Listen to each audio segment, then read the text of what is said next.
Hi, it's Handy AD Tech Tips here. Today, I'll show you how to get started with the latest open weight AI models like GLM and Kimi through Hugging Face. Now, what do I mean by open weight?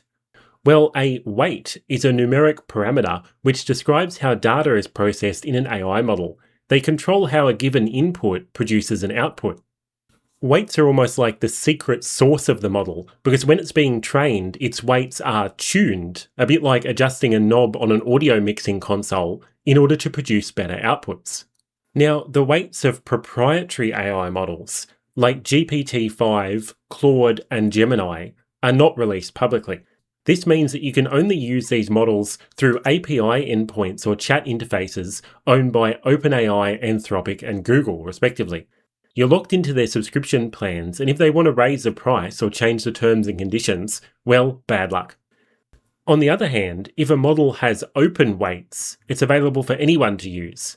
This means that you can run these models locally on your own hardware if you want to, provided you have a fast enough machine like a souped-up Mac Studio. But a better option for most people is to use a service like Hugging Face, which lets you pick and choose from a variety of different third-party providers called inference providers who have these models deployed on their service. Now, today, we'll be looking at some cutting-edge open-weight models from China. The models are GLM-5.2 from ZAI and Kimi K3 from Moonshot AI. After installing an extension in VS Code, you can use them through the Copilot chat window, and they can help you build some pretty amazing projects. So let's get started. First, you need to register for a Hugging Face account by visiting huggingface.co. You can sign up for free and you get 10 cents worth of inference credits to start with. Now, once you're finished and you're logged in, you can click on your profile picture and then in the menu, choose Access Tokens. Then on this page, click Create New Token. You'll want to choose the Inference preset, which means that you can use models from different providers, and then enter a token name, so I'll just use Hugging Face VS Code for mine.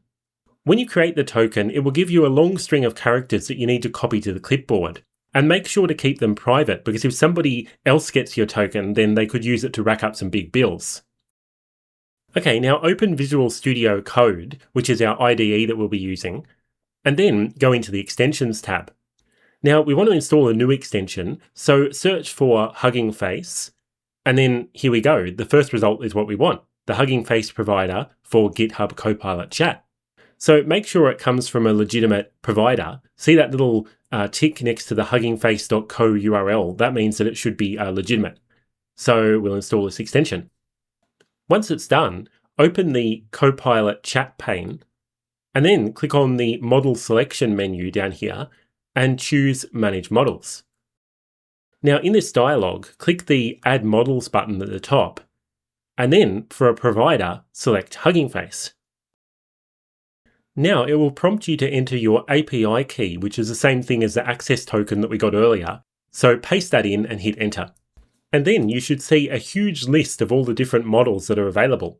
Firstly, we want to find Kimi K3. So search for that. And you can see it's offered by several different inference providers, but we want the cheapest one. And luckily Hugging Face lets us know which one that is by putting cheapest in brackets after it. So right click on there and then click Pin Model, which will add it to our model selection menu in the chat. Next, we need to find GLM-5.2, so search for that. And wow, there's a lot more providers for this one. That's the advantage of open weight models. You can choose the provider that has the best price or speed for your requirements. But we'll just go with the cheapest one again for this demo. So right click and click Pin Model. When we close out of this dialog and go to the model drop down, you can see both models are available to use. So let's have some fun. Now, before we go any further, I just want to say that we're going to be using these models as agents. And whenever you're fiddling around with agentic AI, it's always good to have a backup of all of your important files in case anything goes wrong. Now, we're going to build two different projects today and compare the performance of both of these models. The first task is to create a personal website with a twist.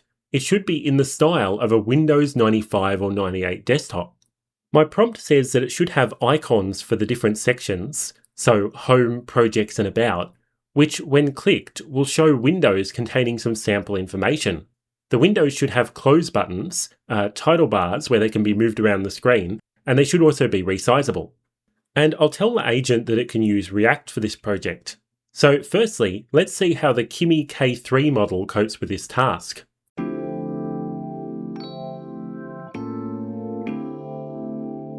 Okay, so the agent has some good status updates as it's going along. I was quite impressed with how detailed they are.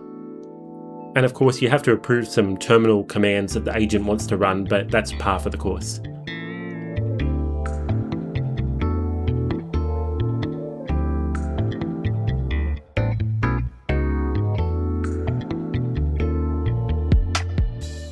And whoops, we have a problem. The error says that we've depleted our credits. So I think that initial 10 cents that we had from Hugging Face has just been used up.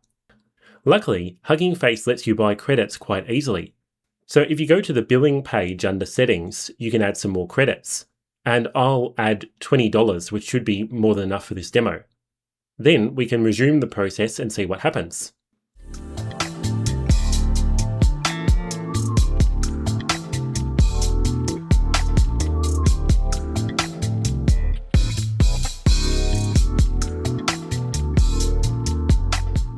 Aha, and now that's mostly built our project, it actually starts a dev server and opens it up in a browser window to double check everything. That looks pretty good.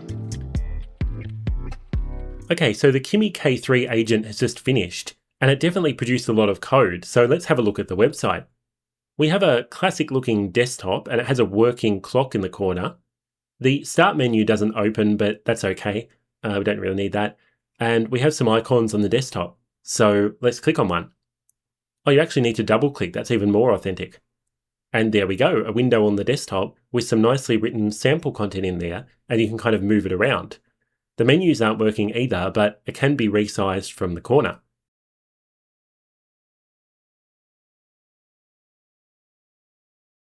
The projects window also opens, and you can see the windows overlap like they're supposed to, and you can switch between them. Well, I'm quite impressed by what Kimi was able to build. Next, let's try that same task and the same prompt with GLM-5.2 and see what happens now.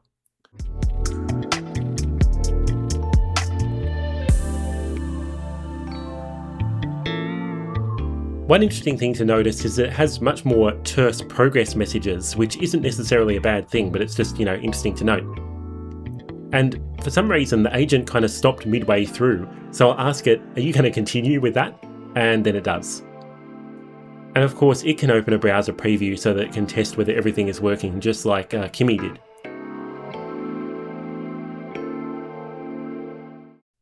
Okay, now the GLM agent is finished, and again, there's a heap of code here. When we look at the site, it's actually more fully featured than the one built by Kimi in several ways. For example, it has a functioning start menu which has all the same options that are on the desktop. So we can click on Home, for example, and then it will come up with that window. Very nice, and the sample content isn't bad either. Unfortunately, it has a bit of a bug with the window management because the windows can't really be dragged around on the screen. Of course, I could probably get the agent to fix this, but that's not the point of this exercise really. I just wanted to see what these models could do with a single prompt. The windows also have no menu bars, but they do include a maximize button which works, and also a minimize button which shrinks them down to the taskbar. And of course they can overlap as well and you can switch between them. So overall, I think they'll give first place in this task to GLM. And not only did it do a good job, but it was also considerably cheaper. You can see that after both agents ran, Hugging Face reports that GLM 5.2 had 166 requests and cost only 96 cents, whereas Kimi K3 had 51 requests but cost a whopping $8.84. Now, there are a couple of reasons why Kimi is more expensive.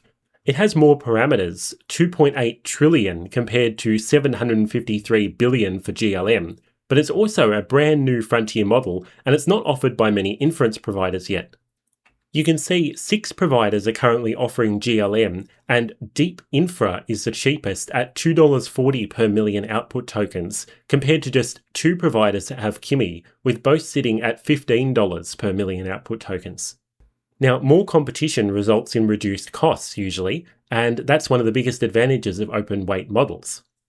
Well, now let's make something more visual. I've heard that Kimi in particular excels in design tasks, so I'll ask it to build a 3D model of a monkey in a jungle setting using Three.js. It should be textured with brown fur and have detailed features. I'll say, make it move and climb up into the branches of a tree where it sees a colourful bird and waves at it.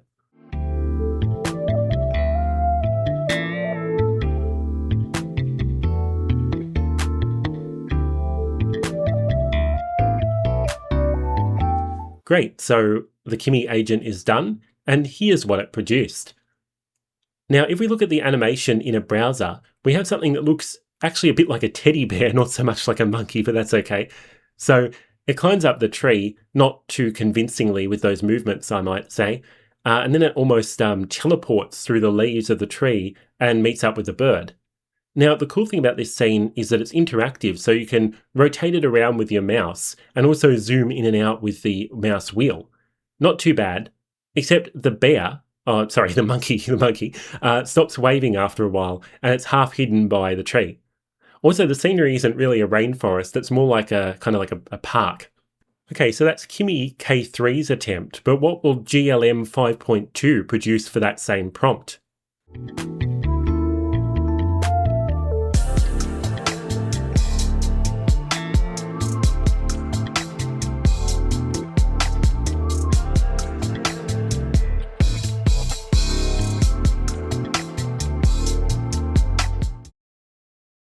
Well, it's done, so let's take a look at the animation. See, the monkey has like a tail this time, but the landscape looks more like a desert with some trees rather than a rainforest. And, oh, did it just get its head stuck in the tree? Oh no, where is it? Where did it go? And where's that bird that's supposed to be there? I can't see that either. Another thing about this scene is it's really hard to zoom in. You need to turn the mouse wheel heaps of times to get any zoom. And the trees have like this strange shape and have all lines all over where the leaves are. So as I mentioned, I could get GLM to fix this up and it would probably do an okay job, but I'll still have to give first place to Kimi for this particular task. Well, I'm sure you'll agree that these open weight AI models are a really amazing development in AI. So I hope you enjoyed this tutorial. I'm Handy Andy and thanks so much for watching.